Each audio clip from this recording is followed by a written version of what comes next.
সকালবেলা ফজর না পড়ে নাক টেনে ঘুমায়, আর চায়ের দোকানে বয়া চাপাবাজি করে। নাকটাই না ঘুমাও কেন? কয় দেশ স্বাধীন। আর ঢাকার শহরে দেখ তাকাইয়ারে যুবক আম্মাজানেরা বোনেরা সাংবাদিক সম্মেলন করে কয়, আমাদের এতদিনের দেহ ব্যবসার অধিকার আমরা আবার ফেরত চাই। আমরা দেহ ব্যবসা করে খাইতাম, আবার ফেরত চাই। আর মুসলমান তুমি স্বাধীন স্বাধীন কয়ে ঘুমাও। আল্লাহর জাতের কসম, মুসলমান তো নাকে তেল লাগায়া ঘুমাবি সেই দিন এদেশের পরতে গ্রামে গঞ্জে উলামায়ে কেরাম সিনাটা খুইলা কোরআনের বয়ান করবেন। বেনামাজি সুদখোরের অনুমতি লাগবে না যেদিন। মুসলমানেরা নাক টেনে ঘুমাইবে তো সেই দিন যেই দিন এই দেশের প্রত্যেকটা মসজিদ আর মাদ্রাসার কমিটির মধ্যে বেনামাজি থাকবে না যেদিন। তো কুজাও সুন্নতে আহমদ কুজাবা মোহাম্মদ কৈবুয়াদ নিসবত তোরা কারে শয়তা মিকুনি নামত বলি গরলি নস্তলানাত বরবলি মান আহাব্বা সুন্নতি কৌলে রসুল মজদায়ে কানা মাই হাম কুন কবুল। এক চালাক বয়ে বয়ে কয়, হুজুরে ফার্সি মার্সি ভাই না কইলে হয় না, এটি বুঝেনি মানুষে। চালাক ভালো, অতি চালাক ভালো না। অতি চালাকের আর এক নাম বেয়াদব। চালাক ভালো, অতি চালাক। এখন মনে করছো তোর থেকে চালাক আমি কম। তুই যদি আমারে প্রশ্ন করো ফার্সি বলে লাভ কি, কেউ বুঝে না। আমি যদি আবার তোকে প্রশ্ন করি তাহলে কোরআনের আয়াত হাদিস বন্ধ করে দেই, কারণ শতকরা 95 জন আরবি বুঝে না। বন্ধ করে দেই। চালাক ভালো, অতি চালাক ভালো না। অতি চালাকের আর এক নাম বেয়াদব। লিকুল্লি শাইইন জিনাতুন ফিল ওয়ারা ওয়াজিনাতুল মারই তামামিল আদাবি।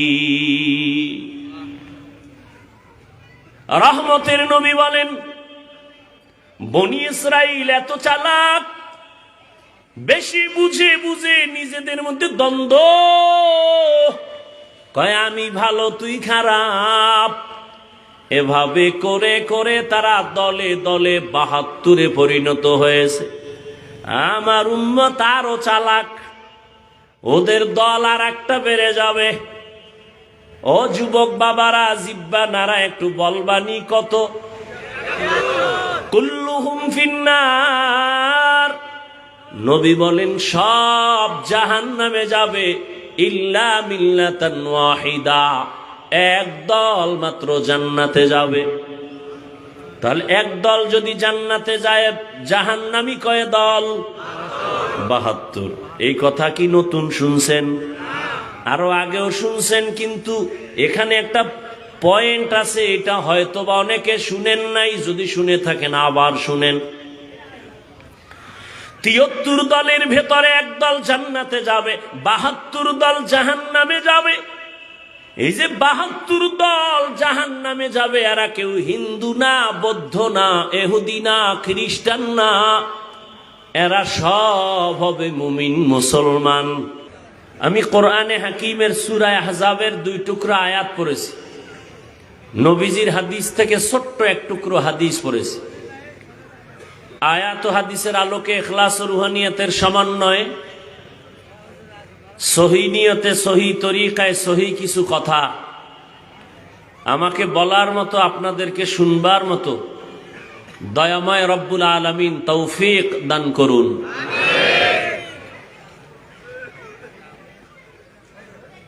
ইয়া আইয়ুহাল্লাযীনা আমানুত্তাকুল্লাহা আকুলু কওলান সাদীদা। আল্লাহ বলেন, হে দুনিয়ার মুমিন, তোমরা তাকওয়া অর্জন করো তথা আল্লাহকে ভয় করো। জবানের দ্বারা যা বলবা সত্য, সঠিক, শালীন ভাষায় বলো। লাভ দুইটা লাভ, ইউসলিহ লাকুম আমালাকুম, বিনিময় 1 নাম্বার ফায়দা হলো তোমার জীবনে যদি টুকটাক কোনো আমল করো ত্রুটি যুক্ত, তাও আল্লাহ ত্রুটি মুক্ত করে কবুল করে নিবেন। ওয়া ইয়াগফির লাকুম যুনুবাকুম, দ্বিতীয় লাভ হলো তোমার জিন্দেগীর সমস্ত গুনাহ আল্লাহ মাফ করে দিবেন। ওয়া মান ইউতিইল্লাহা ওয়া রাসূলাহু, যে বা যারা আল্লাহ এবং রসুলের তাআত করবেন, রসুলের অনুসরণ করবেন, আল্লাহ পাক বলেন ফাকাদ ফাজা ফাউজান আযীমা, তাদের বিজয়টা হবে চূড়ান্ত বিজয়। চূড়ান্ত বিজয় মানি তারা বিনা হিসাবে জান্নাতি। রহমতের নবী বলেন মাইয়াজমান লি মা বাইনা লাহইয়াইহি ওয়া মা বাইনা রিজলাইহি আজমান লাহুল জান্নাহ। হে দুনিয়ার উম্মত, দুইটা জিনিস যদি তোমরা হেফাজতের জিম্মাদারি নেও, আমি নবী তোমাকে জান্নাতে নেওয়ার জিম্মাদারি নিব। দুই জিনিস হেফাজতের, প্রথম হলো জবানের হেফাজত করো, কন্ট্রোল করো। দুই জিনিসের দ্বিতীয় হলো লজ্জাস্থানের হেফাজত করো।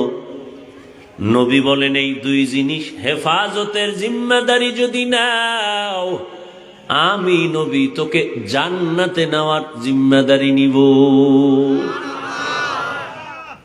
তরজমা শেষ। এবার কিছু ব্যাখ্যা।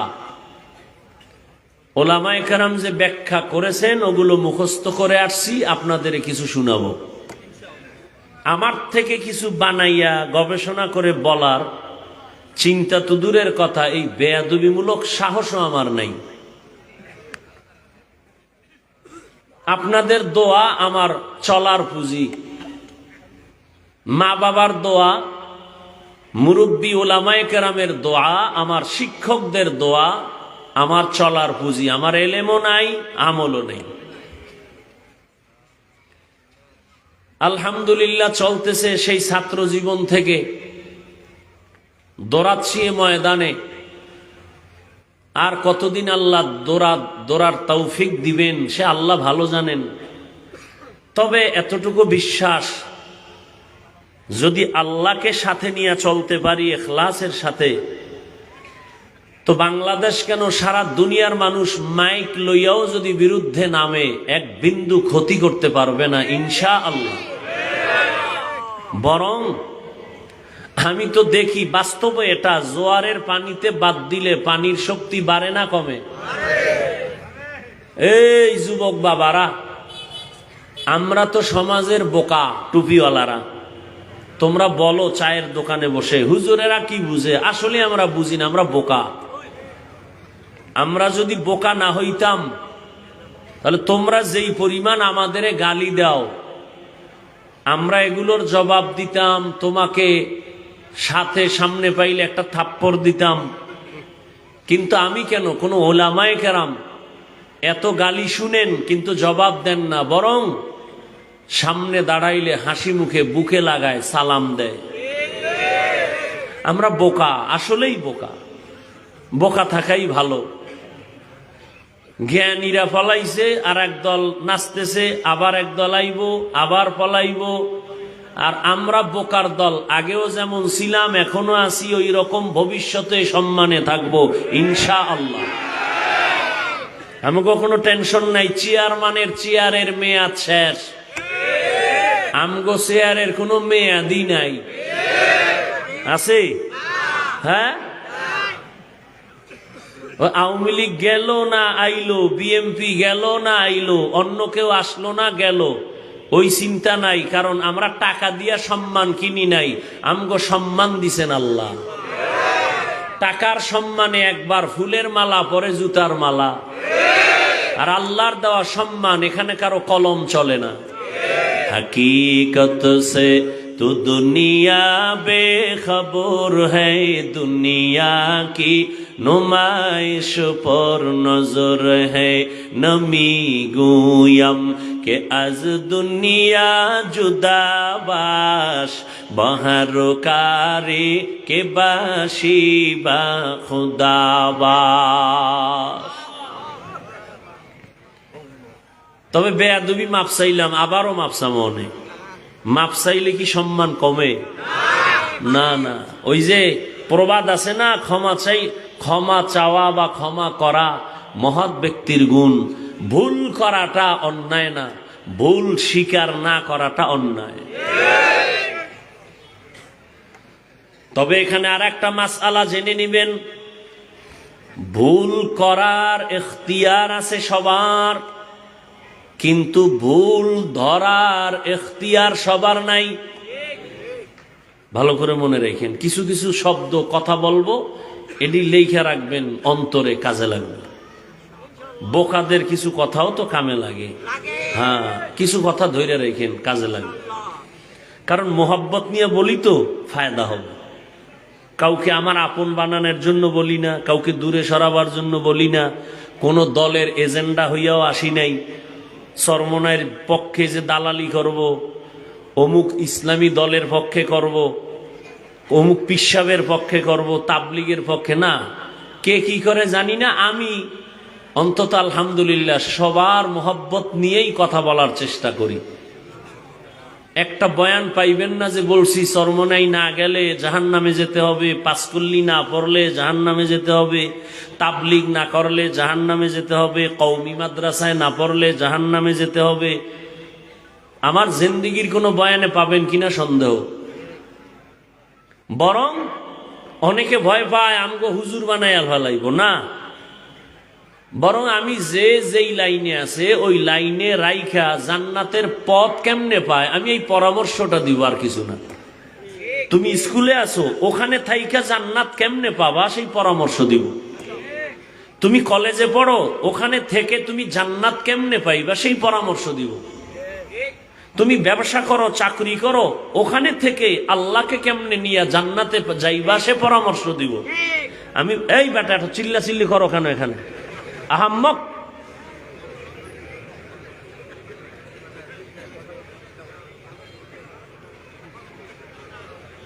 আমি শুরুতেই বলছি এটা এমন একটা প্যান্ডেল যেখানে বসা মাত্র গুনাহ মাফ, যেখানে যত ফজিলত, বিপরীত কিছু করলে সেখানে গজবটাও মারাত্মক।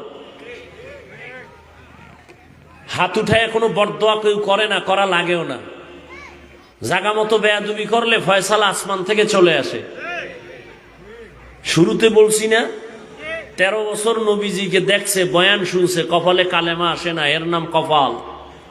আর 27 বছরের যুবক তরবারি নিয়ে নবীকে জবাই করতে গিয়া কালেমা নিয়া তরবারি নিয়ে আবার দাঁড়ায় গেল। বাইতুল্লাহর পার্শ্বে দাঁড়ায় বলে, এই মুশরিক কাফের, মুহাম্মদের বিরুদ্ধে কথা বলেছ, আয়। 5 মিনিট আগে আমি মুহাম্মদের হত্যাকারী হিসেবে প্রমাণিত ছিলাম, এখন আমি মুহাম্মদের বন্ধু। মুহাম্মদের বিরুদ্ধে একটা কথা বলবি, মুহাম্মদের প্রয়োজন নাই, আমার তরবারি কাফি, সামনে দাঁড়াও। এর নাম কপাল। মানুষ ভালো হইতে বহু সময় লাগে, কপাল পুইরা রাস্তায় পাগল হয়ে ঘুরতে 1 সেকেন্ড সময় লাগে না।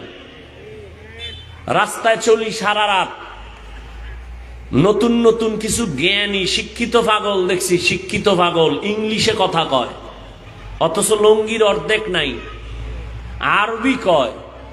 ভাবলাম গাড়িতে বসে পাগল হয়ে কি আবার ইংলিশ শিখে নাকি আরবি শিখে।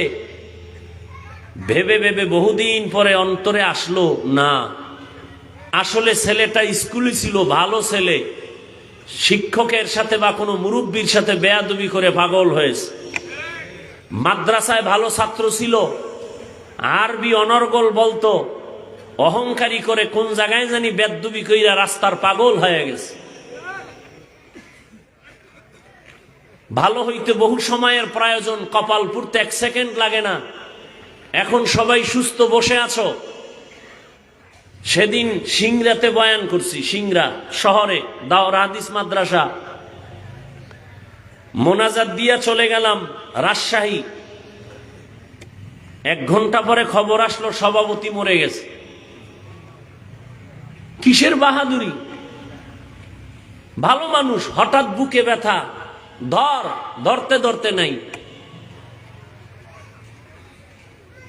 চোখের সামনে যত লাশ দেখি 75% শতকরা লাশ যুবক যুবক যুবক যুবক। পানির নিচে যুবক, গাড়ির তলে কে পড়ছে? যুবক। ঘুমের ঘরে মরে গেছে কে? যুবক। এত বাহাদুরি কেন? কিসের বড়াই করি? ওই এক আল্লাহর বান্দা বয়ান করতেছেন, হঠাৎ করে কণ্ঠের সাউন্ড বন্ধ হয়ে গেছে। গতকাল না আর আগের দিন একজনে দেখাইলেন। ইস্তেগফার পড়লাম দেখার সাথে সাথে যে আল্লাহ কি না পারেন। একটা সুস্থ মানুষ সুন্দরভাবে বয়ান করতেছেন মানুষের সামনে, হঠাৎ করে কণ্ঠের আওয়াজটা বন্ধ হয়ে গেল, আস্তে উঠা চলে গেছে, আর বয়ান আসে নাই। এজন্য বলছিলাম আল্লাহ চাইলে সব হয়, বান্দা চাইলে কিছুই হয় না। কি আল্লাহ চাইছেন আজ এখানে বয়ান হবে, কতক্ষণ হবে তাও আল্লাহ বাজেট দিছেন। কয়টা কথা আমার জবান থেকে আসবে সে বাজেটও করা আছে। এর থেকে বেশিও বলা যাবে না, কমও বলা যাবে না। না আমরা বান্দা অনেকে চাইছি আজকে ওয়াজটা না হোক, আল্লাহ কইছে না হবে। আবার বান্দা চাইছে হোক, আল্লাহ কইছে হবে না, বৃষ্টি শুরু। তো বান্দা চাইলে কিছুই হয় না, আল্লাহ চাইলে হ্যাঁ। তবে এখানে কথা আছে, বান্দা চাইলেও হবে যদি বান্দার চাওয়াটা আল্লাহর সন্তুষ্টি অনুযায়ী হয়। দোয়া করি আল্লাহ ময়দানকে কবুল করেন। যুবক বাবা, তুমি শুধু তিলকপুরের একটা যুবক ভেবে বসে থাকলে হবে না। তোমাকে আল্লাহ পাক দুনিয়ার একটা ম্যাগনেট বানায় দিছেন। তুমি একটা যুবকের দ্বারাই সম্ভব গোটা দেশকে নিয়ন্ত্রণ করা নয়, গোটা পৃথিবীকে নিয়ন্ত্রণ করা। সেই মেটেরিয়াল, সেই মেডিসিন আল্লাহ তোমার মেধার মধ্যে দিয়েছেন। কিন্তু তুমি যাচ্ছ কোথায়? তোমার মেধার পার্সেন্ট কতটুকু বাড়তেছে না কমতেছে হিসাব মিলাও। তুমি ডাক্তার হও, তিলকপুরের নয়, আমার দেশের গৌরবান্বিত ডাক্তার হও, তোমাকে বিদেশে হায়ার করে নিয়ে যাবে। তুমি তিলকপুরের ডাক্তার হওয়ার চিন্তা কেন করো? তুমি সর্বোচ্চ সম্মানে ডাক্তার হবা সেই চিন্তা করো। সেই মেধা তো আছে। সারা রাত মোবাইল নিয়ে আকাম করবা, কবিরা গুনাহ করে করে রাত কাটাইয়া অল্প বয়সে চেহারা নষ্ট করে ফেলেছো। তুমি তো ভাবতেছো তোমাকে খুব সুন্দর দেখা যায়, আয়নার সামনে দাঁড়াও, তোমার চেহারার মধ্যে কোনো নূর নাই, তোমার চেহারার মধ্যে কোনো আকর্ষণ নাই, তোমার দিকে তাকাইলে মায়া লাগে না। অথচ তুমি মুসলমান, অথচ তুমি রসুলের উম্মত। মাত্র বয়স তোমার 25 থেকে 30, অথচ 40 বছর পর্যন্ত চেহারা নষ্ট হবে না, কোনো মেডিসিন দেওয়ার প্রয়োজন নাই। অথচ 30 বছরে চেহারা নষ্ট কেন? গুনাহ করলে চেহারা ঠিক থাকে না। সারা রাত মোবাইল নিয়ে কবিরা গুনাহ করো, কেউ দেখে না, দরওয়াজা জানালা বন্ধ, কিন্তু আল্লাহ দেখেননি। কথা বলেন না কেন? তোমার 40 বছরের এখনো বহুদিন বাকি, 25 বছরের চেহারায় বরণ কয়, বরণ কি কয়, বরণ উঠবে কেন? বিষয় কি? তোমার চেহারার কালার নষ্ট হবে কেন? একমাত্র কারণ গুনাহের ফলাফল। হ্যাঁ, এখনো আবার ফিরে আসো যদি গুনাহ থেকে, আল্লাহ আবার চেহারায় নূর দান করবেন। আল্লাহ আমার কলিজার প্রত্যেকটা যুবককে আল্লাহ তুমি দ্বীনের খাদেম হিসেবে কবুল করো। আমার তেলাওয়াতকৃত আয়াতে আল্লাহ দুটো আদেশ দিয়েছেন মুমিনকে, কোনো বেঈমানকে না।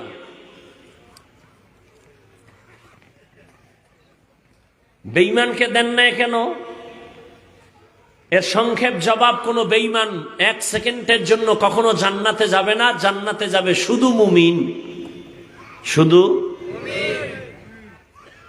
তবে শুধু মুমিন যে যাবে তাও কত ফিডা কপালে আছে। এরপর কয় দলিল, দলিল قال النبي صلى الله عليه وآله وسلم إن بني إسرائيل تفرقت على 72 ملة وتفترق أمتي على 73 ملة كلهم في النار إلا ملة واحدة قالوا من هي يا رسول الله قال ما أنا عليه وأصحابي أو كما قال النبي عليه الصلاة والسلام। রহমতের নবী বলেন, আমি মুহাম্মদের আগে এই দেশে একদল উম্মত ছিল, তারা দামি, বড় জ্ঞানী, তবে বড় অতি চালাক। ওই উম্মত হলো মুসা নবীর উম্মত, ঈসা নবীর উম্মত, বনি ইসরাইল। আল্লাহ এদের কত আদর করেছেন। আসমান থেকে আল্লাহ ডাইরেক্ট খানা পাঠাইতেন।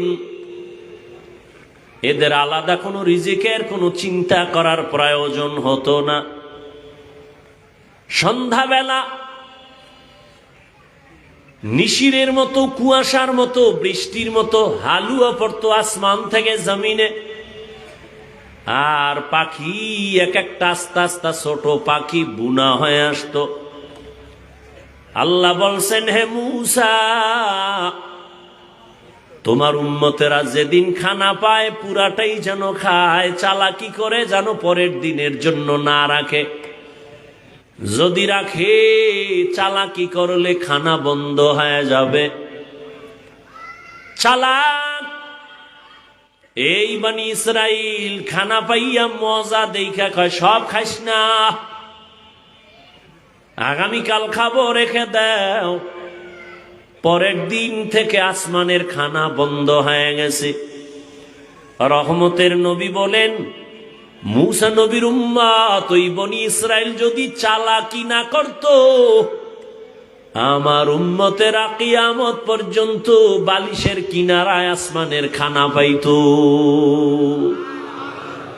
গর্তা ওয়াকুল মিকুনি হর সুবহ শাম میرا ساند رستے تو ازلا مقام جزبہ حق چی زی مخا از انسو جا فضل او عامست در جملہ جہا।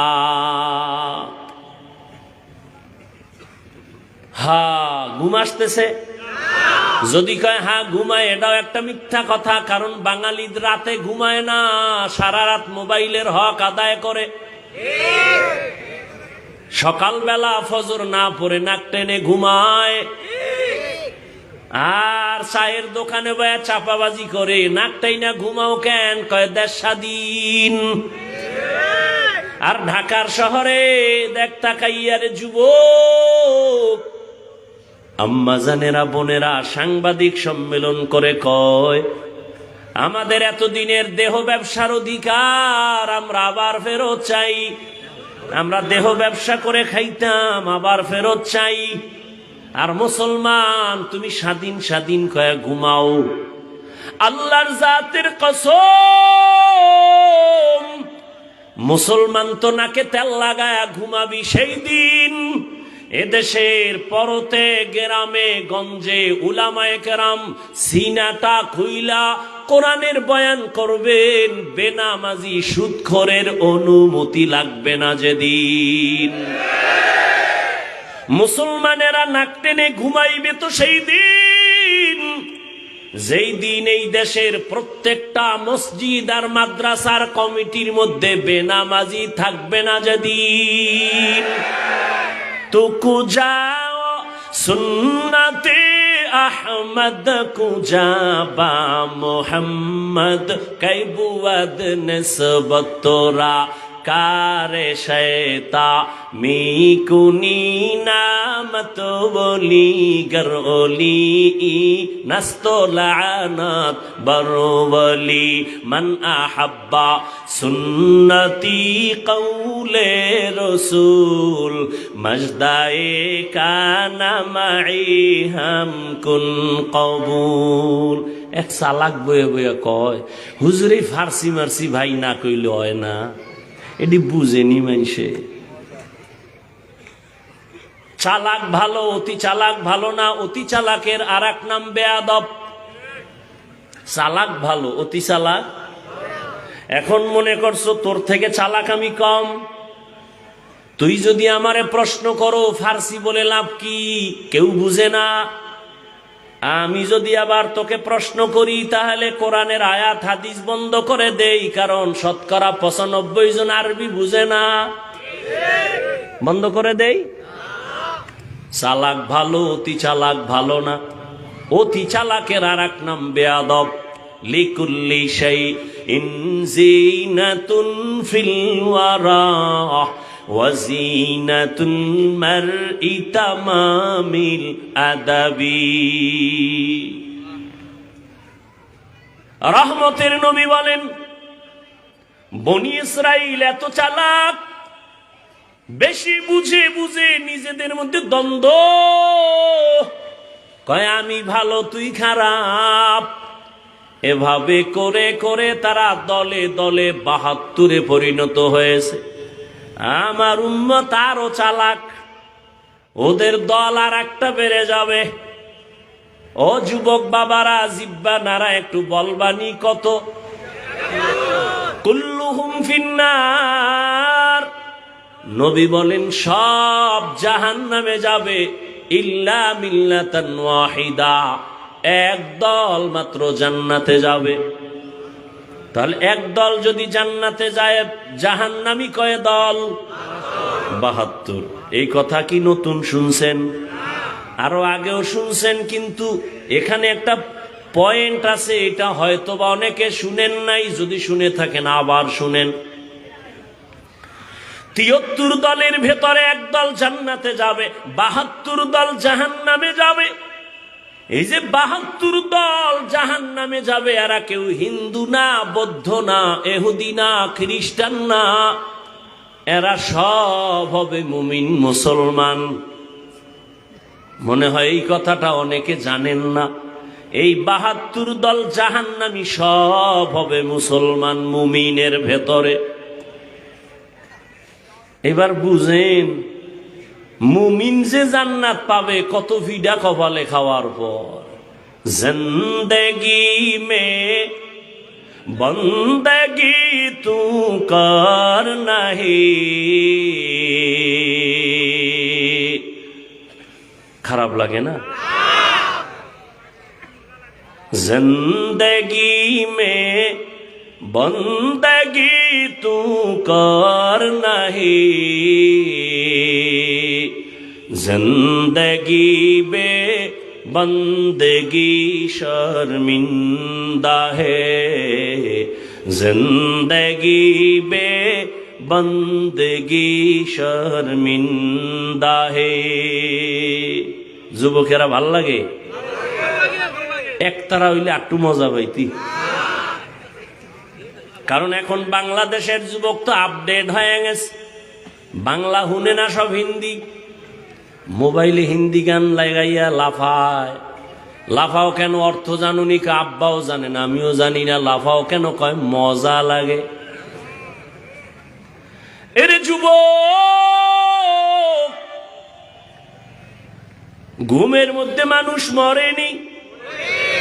এই চিন্তাটা যদি বালিশে মাথা লাগায় করতি, যে ঘুমের মধ্যে যদি আজরাইল এসে হাজির হয়, আর আজরাইল আইসা যদি তাকায় দেখেন আমার কানের মধ্যে গানের তার ঢুকানো, মুসলমান হিসেবে যদি চিন্তা করতি, কানের মধ্যে গানের তার লাগায়া ঘুমাতে পারতি না। আল্লাহর ভয় তাকওয়া নাই, এ কারণে বয়ান তো তুমিও জানো, এরপরও আমলের খাতা বড় শূন্য। এর কারণ কি? একমাত্র কারণ জাহান্নামের আযাবের ভয় অন্তরে নাই, তাকওয়া নাই। হারকে দারাত খৌফে হক দার দিল মাদাম জন্নতুল মাওয়া দেহদ ও রামাকাম জুজবা হক চি জে মখাজ ইনসো জা ফজলে উআ মস্তে দর জুমলা জাহা। কত সুন্দর কণ্ঠওয়ালাদের, কত সুন্দর হামদে বাড়ি তাআলা, কত সুন্দর নাতে রাসূল। এগুলো শুনো, গান শুনো না। সারা রাত মোবাইলের ডিউটি তো করবি, আমার বয়ানি কি আর হেদায়াত হবে? তবে দাবি আমারে যুবক, মাঝে মাঝে যখন ঘুমাইয়া মোবাইলের ডিউটি শেষ, এখন ঘুমে যাবি যাবি ভাব, মাঝে মাঝে আমার একটা আবদার রক্ষা করিও। যখন তুমি ঘুমায় যাইবা, তোমার মোবাইলের ডিউটি শেষ, ঠিক ওই সময় ইউটিউবে ঢুইকা সার্চ দিবা কোরআন তেলাওয়াত, দেখবা মক্কা মদিনার ইমাম সেখানে হাজির। একজনার তেলাওয়াতের উপরে টাচ করে মোবাইলটা ওপেন করো, তেলাওয়াত চলতে থাক, বালিশের কাছে মোবাইলটা রাইখা আস্তে ঘুমায় যাও, তেলাওয়াত শুনতে শুনতে ঘুমায় যা। ইনশাআল্লাহ এক সপ্তাহের মধ্যে নিজেই চোখের পানি ছেড়ে তওবা করবি।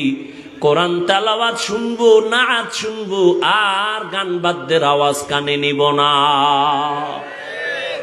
यहाँ हम सब मुसाफिर दिल ना लगा, अहले दिल की नजर से रूह करता जा,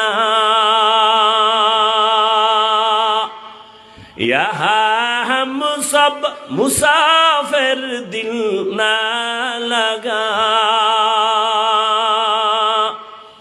अहले दिल की नजर से रूह करता जा,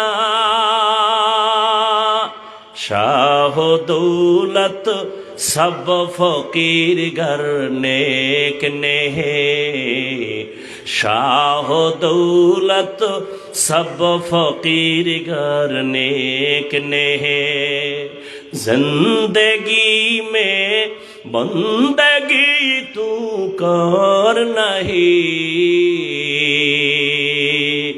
जिंदगी में बंदगी तू कर नहीं, जिंदगी बे बंदगी शर्मिंदा है, जिंदगी बे बंदगी शर्मिंदा है, जिंदगी में बंदगी कुन बंदगी, बंदगी बे जिंदगी शर्मिंदगी। ৭২ দল জাহান্নামে যাবে, এক দল জান্নাতে যাবে। সাহাবায়ে কেরাম বললেন, মান হিয়া ইয়া রাসূলুল্লাহ। ৭৩ দলের মধ্যে যেই দলটা জান্নাতে যাবে তাদের পরিচয়। রহমতের নবী বললেন, খেয়াল করেন, এই বক্তব্য যা কিছু সব শেষ, বাকি শুধু হাত উঠাবো আর মোনাজাতটা দেব, এই কামটাই বাকি। আপনারা ইশারা দিলেই কিন্তু আমি মোনাজাত দিয়ে ফেলাম, আর হাত যদি উঠাইয়েই ফালাই, চিল্লাইলেও আর হাত নামবে না, বয়ান হবে না। চিল্লাইলে বুঝবো মোনাজাতে অ্যাকশন শুরু হয়েছে, আর বয়ান হবে না। আর একটা পয়েন্ট মনে রাখবেন আজীবনের জন্য, বয়ান হওয়া ভালো মন্দ সবকিছু, এটা বক্তার কোনো এলেমের ক্রেডিট না, বাহাদুরি না।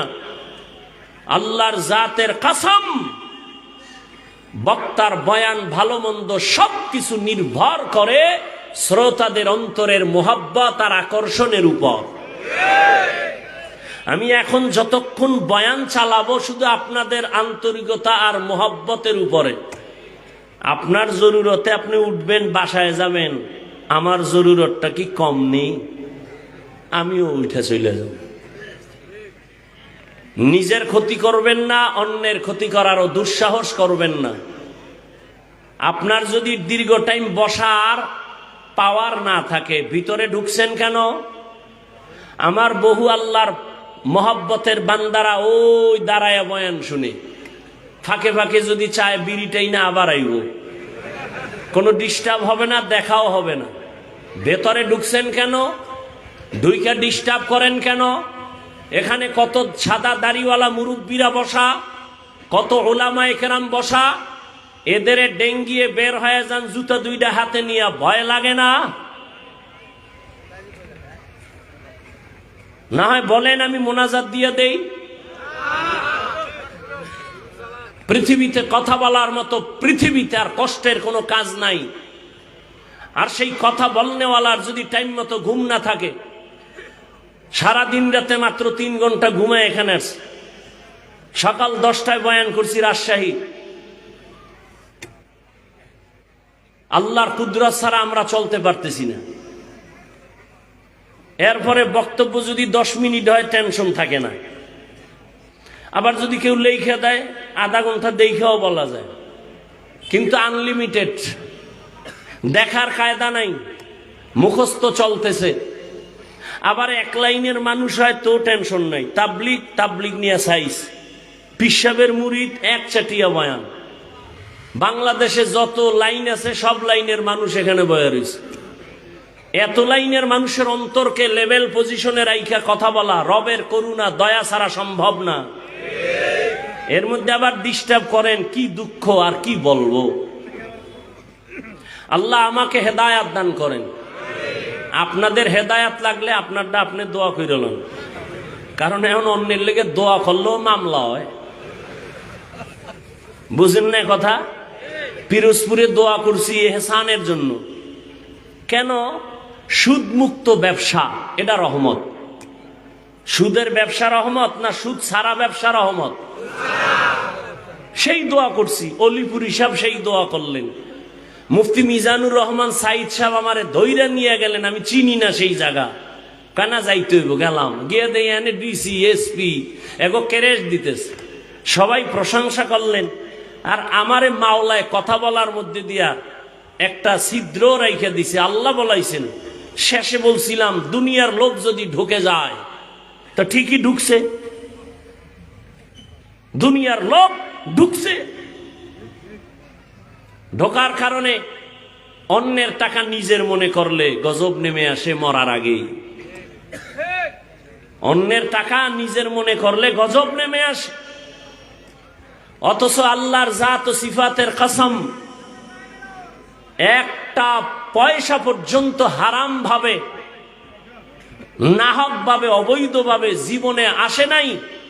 আমি সেই বাবার সন্তান যে দস্তারখান যদি না থাকে প্লেটের নিচে, আমার বাবা প্লেট টেনে নিয়ে যাইতেন, খানা দিতেন না। মাকে ধমকাইতেন, দস্তারখান দাও নাই কেন? আর এখন তো আমার যুবকরা দস্তারখান চিনেই না। এক জায়গায় দাওয়াত দিছে, খাইতে গেছি, দস্তারখান কই, কতক্ষণ পর পত্রিকা লইস। আমি বললাম এই লেডিস আর জন্ডিসের ছবি হবে না, কাপড়ের নাই, প্লেট থুয়ে যে গেছে। আমি কি পিছের দরজা দিয়ে কি ভাগলো? দীর্ঘ টাইম পরে ম্যাডামের ওড়না নিয়ে এসে, দস্তারখান চিনে না। পরে আমার পকেটে একটা দস্তারখান রাখি সব সময়। আমার আম্মাই ওয়াজ করছেন, শিখাইছেন ওই ছোটবেলা থেকে, সব সময় রাখি, ঠেকায় কাজে লাগবে। এই জন্য গাছ ভালো হইলে ফল ভালো হয়। শুরুতে বইয়েই তো বলছি, আলেমের বিরোধিতা যারা করে সবগুলো মা বাবার অভিশপ্ত সন্তান। হাফিজুর রহমান, তোমার এত সম্মান কেন? একজনে জিগায়। আমি বললাম, যত লাইন তুমি পাইবা, আমার লাইন একটা, মা বাবার কান্না, আমার ওস্তাদদের দোয়া, ওলামায়ে কেরামের নেক নজর। আমার কোনো পুঁজি নাই তো, সেটা তোমার বলতে হবে কেন? আমিই তো বলতেছি। দেখি এতে যদি আমার সম্মান কমে যায়, দেখি কতটুকু কমে। এই আমার হাতের এই দস্তরখান, এখন দস্তরখান চিনবে দূরের কথা, দস্তরখান লাগে না বইলে বহু বয়ান চলে। কি চলে না? জাগ্গা যার বয়ান সে করুক, আমারটা আমি বলতেছি। আল্লাহ আমাকে হেদায়েত দান করুন, আপনাকে হেদায়েত লাগলে কইয়ালান। আবার কোন দোয়া করে আরেকটা ফেসে পড়ব।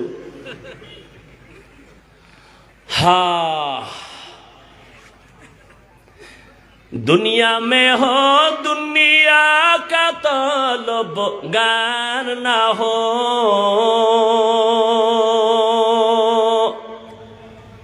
बाजार से गुजर हो खरीदार ना हो,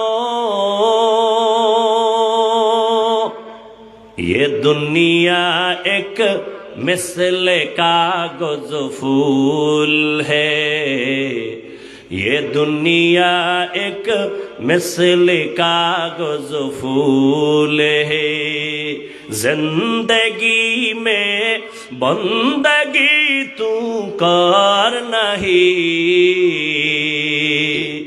जिंदगी में बंदगी तू कर नहीं,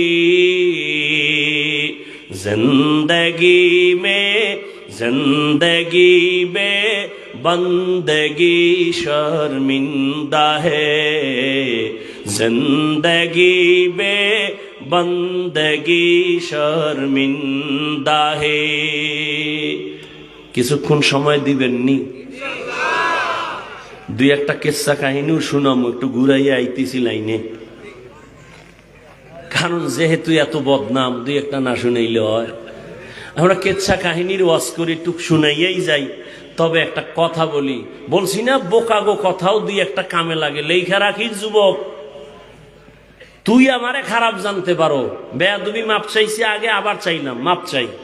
খুব দিল থেকে কথাগুলো বলতেছি, চূড়ান্ত মোহাব্বতের দাবি নিয়ে বলতেছি। তুমি আমাকে খারাপ ভাবতে পারো, আমি তোমাকে খারাপ ভাবি না। আমি তোমাকে কলিজা দিয়ে মোহাব্বত করি। তুমি বলো হাফিজ ভাই এখন নিচে নাইমে আমার পাও ধরো, আমি দাঁড়িয়ে রাখবো। বল, আমি এখন নিচে নেমে আসবো। আমি কোনো হুজুর বানাইতে কেউ এখানে আসি নাই। বলছি তুমি যেখানে আছো ওখানে থাইকা জানো আল্লাহকে নিয়ে আর জান্নাত পাও, সেই পরামর্শ শুধু দিব। তবে ডিস্টার্ব করো না বাবা, একটু সময় দাও। কত রাত তো গুনায় কাটায় দিতেছো, এখানে আল্লাহর বান্দারা বসে আছে, না জানি বসাটা নাজাতের ওসিলা হয়ে যায়। আল্লাহ কবুল করে।